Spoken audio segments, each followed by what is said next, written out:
श्री गुरुचरित्र कथासार अध्याय 19. श्री गणेशाय नमः. श्री सरस्वत्यै नमः. श्री कुलदेवताय नमः. श्रीपाद श्री वल्लभाय नमः. श्री नृसिंह सरस्वत्यै नमः. नावाड्याची त्रिस्थळी यात्रा. श्री क्षेत्र औदुंबर महात्म्य.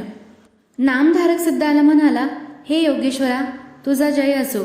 तू भक्तांना भवसागरातून तारून नेणारा आहेस. मी अज्ञानरूपी काळोख्या रात्रीत मदोन्मत्त होऊन झोपलो होतो. तू मला गुरुचरित्ररूपी अमृत पाजून निज कृपेने ज्ञानरूपी सूर्याच्या प्रकाशात जागृती आणलीस. आता पुढील कथा सांगावी. सिद्ध म्हणाला, कृष्णा पंचगंगा संगमावर आम्रेश्वराच्या निकट असलेल्या औदुंबर वृक्षाखाली श्रीगुरु नृसिंह सरस्वतींनी वास्तव्य केले होते. तेव्हा नामधारक म्हणाला, महाराज, पवित्र मानण्यात आलेले अश्वत्थादी अनेक वृक्ष आहेत. असे असताना श्रीगुरूंची औदुंबरावरच का प्रीती होती? तेव्हा सिद्ध म्हणाला, पूर्वी नृसिंह अवतारात भगवान विष्णूंनी आपल्या नखांनी हिरण्यकश्यपाचे पोट फाडून त्याचा वध केला. त्या दैत्यराजाच्या पोटात कालकूट विष असल्यामुळे त्याच्या हातांच्या बोटांची व नखांची आग होऊ लागली. त्यावर उपचार म्हणून लक्ष्मीने औदुंबराची फळे आणली. नृसिंहाने त्या फळांमध्ये आपली नखे रोवली. तेव्हा कोठे तो दाह शमला. त्या योगे नृसिंहाचा क्रोधही कमी झाला. शांत झाल्यावर नृसिंह व लक्ष्मी यांनी औदुंबर वृक्षाला प्रसन्न मुद्रेने वर दिला. ते दोघे म्हणाले, औदुंबरा, तुला नेहमी फळे येतील. लोक तुला कल्पवृक्ष म्हणतील. जे तुला पूज्य मानून तुझे भावभक्तीने सेवा करतील ते पापमुक्त होतील. त्यांच्या सर्व मनोकामना पूर्ण होतील. तुझ्या सेवेने वाजश्रीला संतती होईल. गरिबाचे दैन्य जाईल. नदीकाठी तुझ्या छायेत स्नान केल्याने गंगा स्नानाचे पुण्य लाभेल. तुझ्या छायेत बसून जपादी अनुष्ठाने केल्याने अनंत फलप्राप्ती होईल. तुझी सेवा करणारा व्याधीमुक्त होऊन आरोग्य संपन्न होईल. त्याचे ब्रह्महत्यादी महादोष नष्ट होतील. त्याच्या सर्व कल्पना फलद्रूप होतील. मी लक्ष्मीसहित तुझ्या सनिग्ध नित्य वास करीन. श्रीगुरु नृसिंह मंत्राचा नित्य जप करीत असत. त्या जपाने उग्रता येऊ नये, शांती राहावी म्हणून ते औदुंबराखाली वास करीत असत. श्रीगुरु नृसिंह सरस्वती औदुंबराचे महात्म्य जाणून होते, म्हणूनच त्यांना त्याची आवड होती. आम्रेश्वरा सनिग्ध 64 योगिनी वास करीत असत. हे मी तुला आधीच सांगितलेले आहे. या योगिनी रोज मध्यान्हसमयी श्रीरूपाने श्रीगुरूंपाशी येऊन त्यांना वंदन करीत. त्यांना आदराने आपल्या स्थानी नेत. तेथे त्यांची षडोपचारी विधियुक्त पूजा करून त्यांना प्रेमाने भोजन देत. त्यानंतर श्रीगुरु पुन्हा औदुंबरापाशी येत असत. एके दिवशी एका ब्राह्मणाच्या मनात त्यांच्याविषयी जिज्ञासा उत्पन्न झाली. तो विचार करू लागला, हा यती येथे अरण्यात एकांतात राहतो. भिक्षेसाठी गावातही येताना दिसत नाही. मग हा उदरनिर्वाह कसा करतो? इतर वेळी काय करतो? याच्यावर पाळत ठेवण्यासाठी एखादा मनुष्य नेमला पाहिजे. त्या दिवशी श्रीगुरूंवर लक्ष ठेवण्यासाठी तो स्वतः संगमावर गेला. त्यावेळी त्याला श्रीगुरूंचे इतके भयंकर रूप दिसले की तो भयभीत होऊन पळूनच गेला. त्याच दिवशी मध्यान्हसमयी एक नावाडी आपल्या शेताची राखण करीत असताना त्याने एक अभिनव दृश्य पाहिले. 64 योगिनी नेहमीप्रमाणे श्रीगुरूंच्या दर्शनासाठी आल्या. त्यांना घेऊन नदीच्या प्रवाहात शिरल्या. त्यावेळी प्रवाह दुभंगला. मंडळींनी आत प्रवेश करताच प्रवाह पूर्ववत झाला. काही वेळाने श्रीगुरू प्रवाहातून एकटेच बाहेर आले आणि औदुंबरापाशी गेले. ते पाहून नावाड्याला मोठे नवल वाटले. तो स्वतःशीच म्हणाला, हे यतीश्वर कोणीतरी अवतारी महात्मे असले पाहिजेत. म्हणूनच या देवकन्या त्यांची पूजा करतात. मग त्याचाही मनात गुरूंविषयी जाणून घेण्याची इच्छा उत्पन्न झाली. दुसऱ्या दिवशी मध्यान्हसमयी 64 योगिनी श्रीगुरूंच्या दर्शनास आल्या होत्या.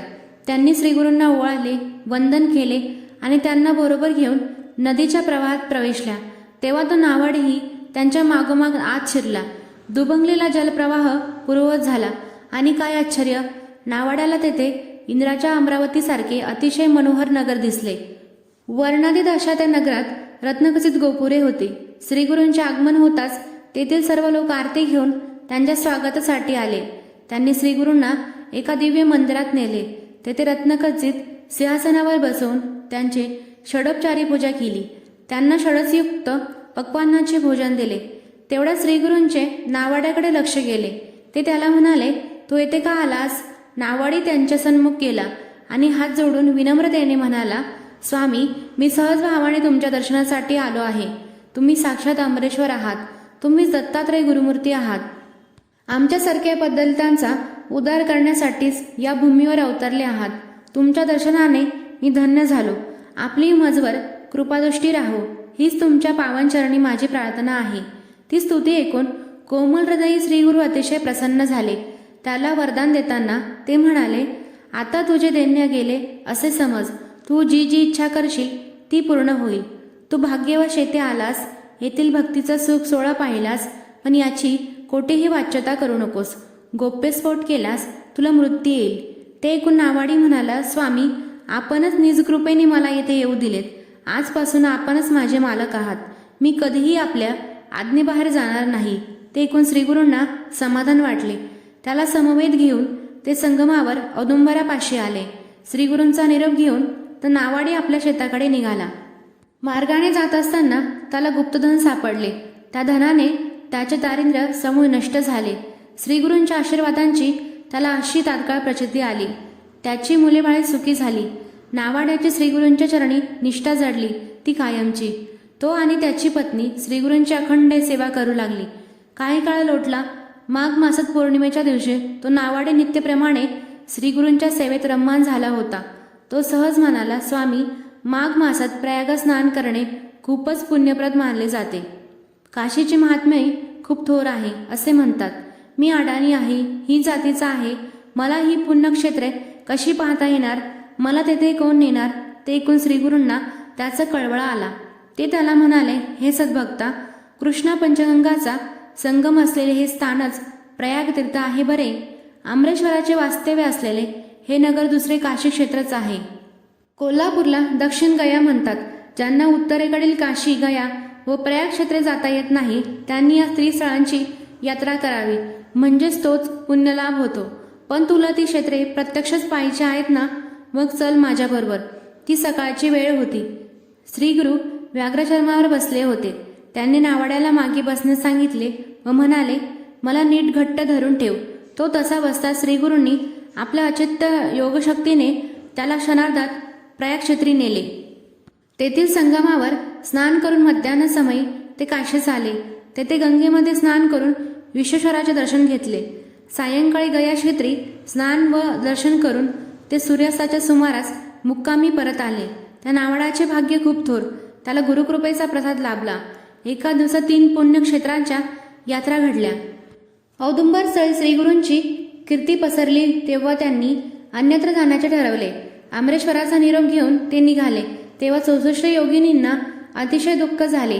त्या श्रीगुरूंना म्हणाल्या, स्वामी आम्हाला टाकून कुठे जाता? आमचे दर्शन सुख हिरावून घेऊ नका. तुम्ही भक्तवत्सल आहात, आमच्यावर कृपा करा. श्रीगुरूंनी त्यांचे सांत्वन केले. ते त्या योगिनींना म्हणाले, मी पूर्वीकडे जाणार आहे. मी लौकिक अर्थाने येथून जात असलो तरी सूक्ष्म रूपाने निरंतर येथेच राहणार आहे. औदुंबर हा कल्पवृक्ष आहे. त्यामध्ये मी अन्नपूर्णेला ठेवून जातो. तुम्ही येथेच राहा. हे स्थान गुरुस्थळ म्हणून प्रख्यात होईल. भाविक लोक येथे येतील. आमच्या पादुकांची, या औदुंबराची व तुमची पूजा करतील. त्यांचे सर्व मनोरथ पूर्ण होतील. येथे येणाऱ्या मदभक्तांना तुम्ही सहाय्य करावे. येथे असलेल्या अन्नपूर्णेचे नित्य आराधना केल्याने 4 पुरुषार्थ साध्य होतील. येथे पापविनाशी तीर्थ, काम्य तीर्थ, सिद्धवरत तीर्थ आहे. त्या तीर्थामध्ये 7 वेळा स्नान केल्याने ब्रह्महत्यादी महापातके नष्ट होतील. एखादी वंद्या स्त्री 60 वर्षाची असली तरी तिला शतायुषी पुत्र होतील. चंद्रग्रहण, सूर्यग्रहण, संक्रांत, सोमवती अमावस्या आणि व्यातिपातादी पर्वणी काळी येथे स्नान केल्याने स्वर्गातील मदंकिनीच्या तीरी सालकृत सहस्र कपिल गायींचे ब्राह्मणांना दान केल्याचे पुण्य मिळेल. येथे एका ब्राह्मणाला भोजन दिल्याने कोटी ब्राह्मणांना अन्नदान केल्याचे पुण्य लाभेल. येथे औदुंबराखाली जप किंवा होम केल्याने कोटीपट फळ मिळेल. एकादश, रुद्रजप व मानसपूजा केल्याने अतिरुद्र केल्याचे फळ मिळेल. औदुंबराला मदनगतीने प्रदक्षिणा केल्यास प्रत्येक पावलागणिक वाजपेयी यज्ञ केल्याचे पुण्य मिळेल. लक्ष प्रदक्षिणा केल्यास कुष्ठरोगाचे निवारण होऊन देहकांती उजळेल. प्रदक्षिणा करणाऱ्याने 2-4 प्रदक्षिणा घातल्यावर नमस्कार करावा. श्रीगुरूंनी 64 योगिनींना औदुंबर क्षेत्राचे महात्म्य सांगितले. मग त्याचा निरोप घेऊन ते भीमातीरी वसलेल्या गाणगापुरास गेले. अध्याय 19 समाप्त. फलश्रुती हा अध्याय नित्य श्रवण व पठन केल्याने भाग्यवृद्धी होते. सद्गुरूंचा लाभ होतो. त्रिस्थळ यात्रा करण्याचे पुण्य लाभते. श्री गुरुदत्तार्पणमस्तु.